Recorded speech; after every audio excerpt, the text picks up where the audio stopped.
alambre, black lang ha, black iron.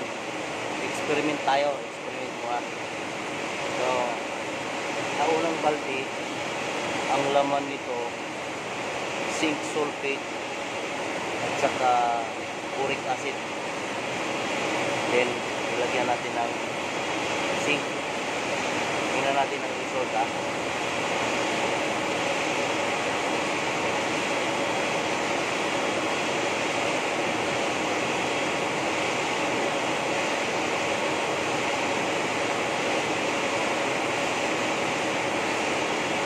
Mamuti na siya.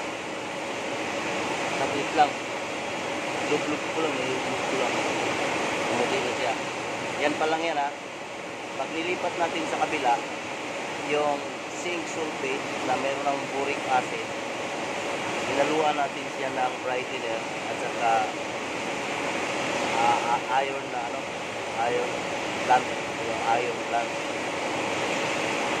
Yung kabila.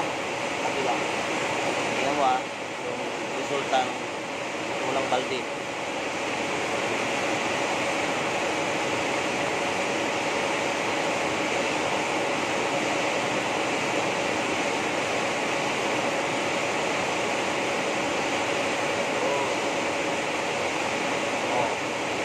Galvanize na siya. Saglit lang. Kinausaw ko lang siya. Putid na siya ng galva. Galvanize na.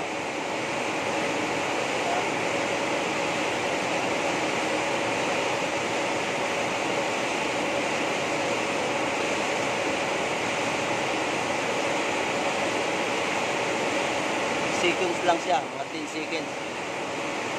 Galva na siya. 10 seconds lang. Galvanize na. Kanina black pa siya.